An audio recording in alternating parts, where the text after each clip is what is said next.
पार्थाय प्रतिबोधितां भगवता नारायणेन स्वयं व्यासेन ग्रथितां पुराणमुनिना मध्ये महाभारतम्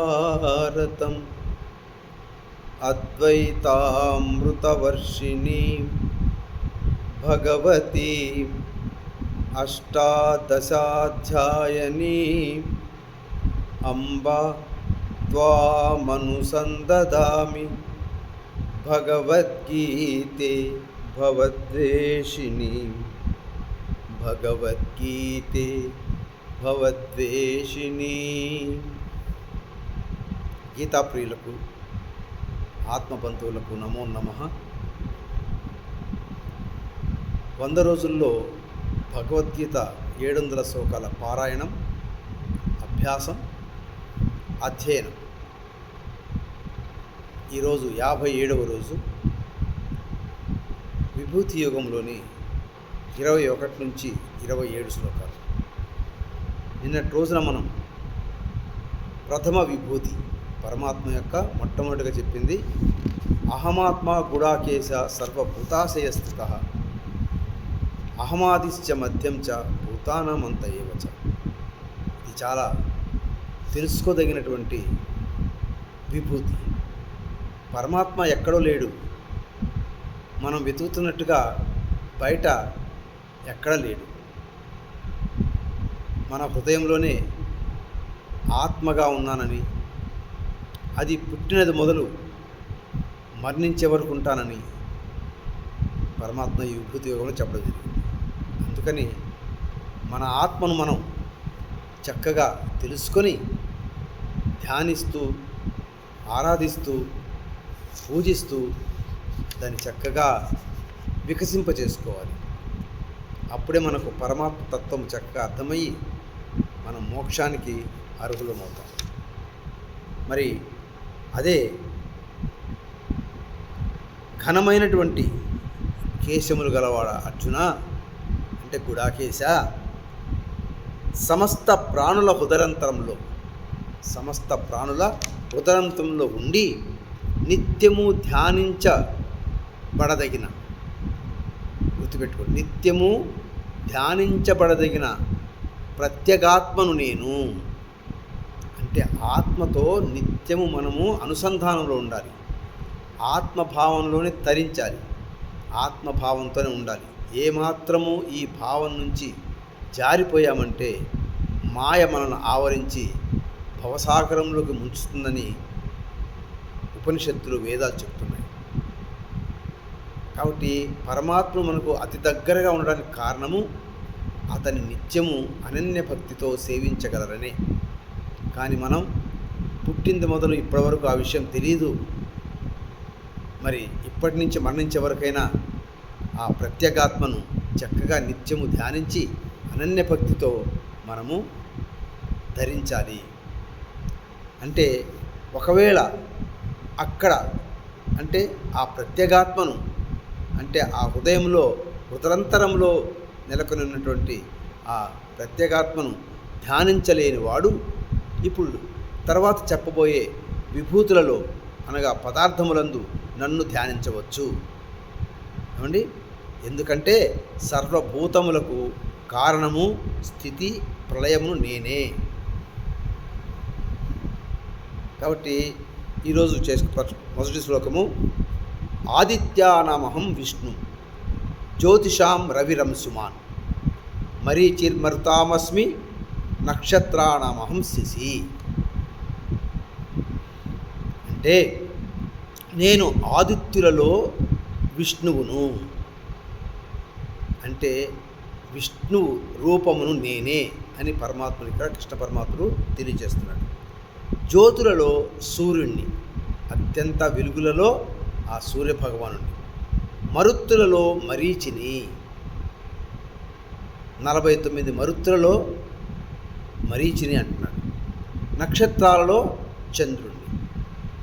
సో ఈ విధంగా పరమాత్మ ద్వాదశాదిత్యులలో విష్ణువు నేను, మరి వెలుగునిచ్చే వాటిలో కిరణాలు కలిగిన సూర్యుడిని, మరుద్దేవతలలో మరీచి అని పేరు గల మరుత్తును నేను, నక్షత్రములలో చంద్రుణ్ణి అని కొన్ని చెప్పడం జరిగింది. వాటిలో మనము పరమాత్మ యొక్క విభూతిని తెలుసుకొని అక్కడ ధ్యానించవచ్చు.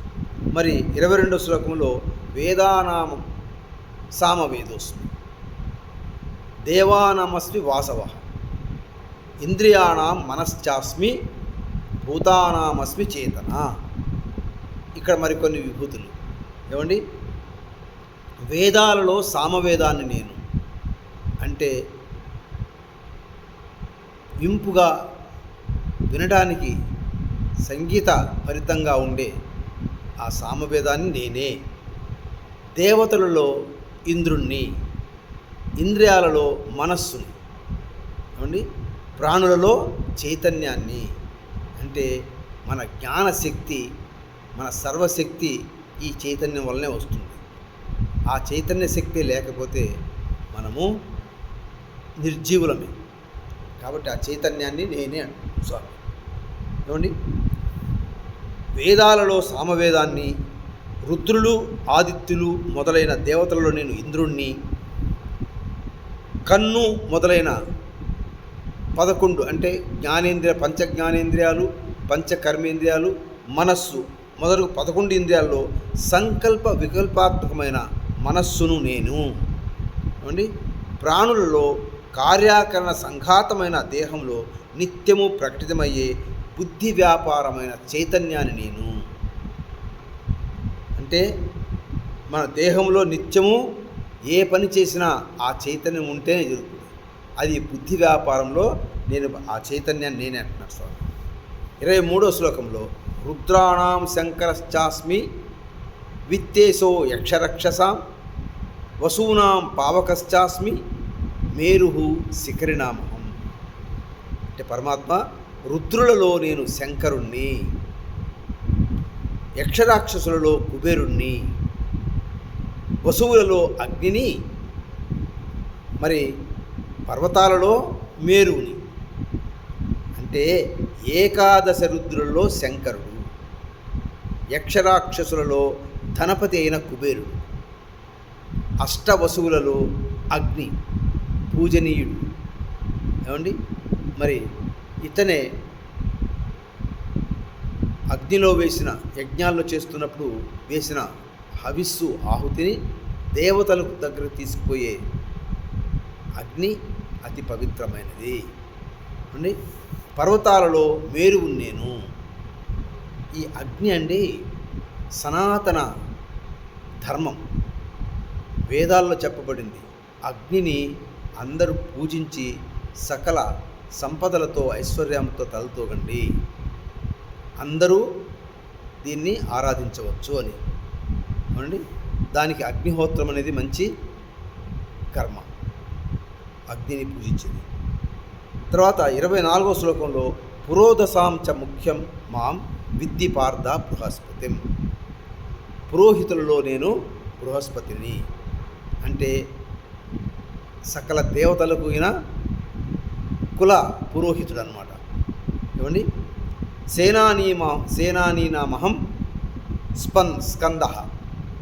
స్కంద అంటే ఇంకో పేరు కార్తికేయుడు. ఏమండి, సరసామస్మి సాగర. సరస్సు అంటే నిలబడి ఉండే నీళ్ళు అనమాట, స్థావరం. దాంట్లో సాగర్ సముద్రము నేను అంటున్నాడు.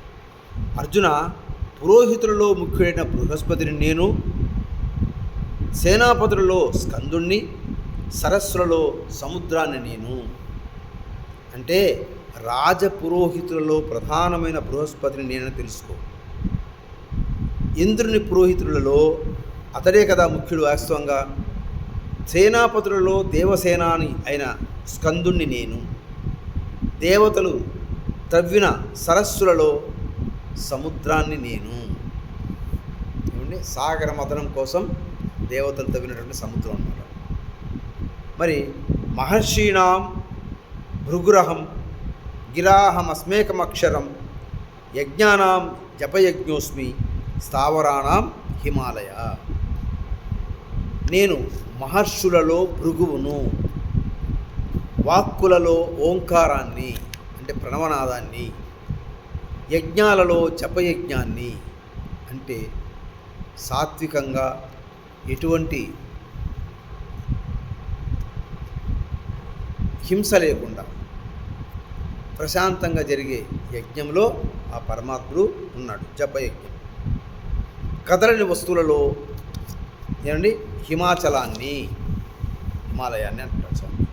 కాబట్టి మహర్షులలో భృగువును నేను, పదలక్షణం కలిగిన వాక్కులలో ఏకాక్షర ఓంకారాన్ని అంటే ఇది పరమాత్ముని యొక్క సనాతన నామం, ప్రణవం, ప్రణవనాదం. ఈ ఓంకారం వల్ల మనకు భగవత్ప్రాప్తి సాధ్యమవుతుంది. అందుకనే ఇది ఒక ప్రయోజనకరమైనది ఈ అక్షరం. యజ్ఞాలలో జపయజ్ఞాన్ని, స్థావరాలలో అంటే కదలని వాటిలో నేను హిమాచలాన్ని. అదేవిధంగా 26 శ్లోకంలో అశ్వత్థః సర్వవృక్షాణం దేవర్షీణాం చ నారదః గంధర్వాణాం చిత్తరథః సిద్ధానాం కపిలో మునిః. ఈ కొన్ని విభూతులు వృక్షాలలో అశ్వత్థ వృక్షాన్ని, ఇది మనం దేవాలయాల్లో చూస్తుంటాం. విశాలమైనటువంటి శాఖలతో, లావుపాటి కాండములతో మంచి ప్రాణశక్తిని విడుదల చేసే చెట్టు అన్నమాట. దేవర్షులలో నారదుణ్ణి, మహాజ్ఞాని. గంధర్వులలో చిత్తరథుడిని అంటే అక్కడ నాట్యము, గానము, వాయిద్యాలతో అలరించే ఆ గంధర్వులు. సిద్ధులలో నేను కపిలముని, మహాజ్ఞాని. వృక్షాలన్నిట్లో అశ్వత్థాన్ని, దేవతలై ఉండి కూడా మంత్రదర్శితం చేత కొందరు ఋషిత్వం పొందుతారు, వారు దేవర్షులు. ఆ దేవర్షులలో నేను నారదుని. గంధర్వులలో చిత్తరథుడనే అనే పేరు గల గంధర్వుణ్ణి. పుట్టుకతోనే అతిశయమైన ధర్మజ్ఞాన వైరాగ్య ఐశ్వర్యాలు పొందిన సిద్ధులలో కపిలముని, అంతటి మహాజ్ఞాని. 27 శ్లోకంలో ఉచ్చైశ్రవ సమస్వానాం విద్ధి మామృతోద్భవం ఐరావతం గజేంద్రాణం నరాణాం చ నరాధిపం. ఇక్కడ గుర్రాలలో ఉచ్చైశ్రవము, ఏనుగులలో ఐరావతము, నరులలో రాజును నేనని తెలుసుకో అర్జున అని చెప్తున్నారు. అంటే గుర్రాలలో ఉచ్చైశ్రవం అనే పేరు గల గుర్రము అమృతం కొరకు చేసినటువంటి సాగర మథనంలో పుట్టిన గుర్రం ఇది. అలాగే ఏనుగులు కూడా, ఏనుగులలో ఐరావతం అంటే ఐరావతికి పుత్రుడైన ఐరావతము, మనుష్యులలో రాజును నేనని తెలుసుకో. ఎందుకంటే ప్రజల్ని చక్కగా ధర్మనిష్టతో పరిపాలిస్తూ వారు పాపాలు చేయకుండా భగవద్జ్ఞానాన్ని బోధిస్తూ వాళ్ళని ధర్మ మార్గంలో నడిపించగలగాలి, ప్రజలను రక్షించగలగాలి.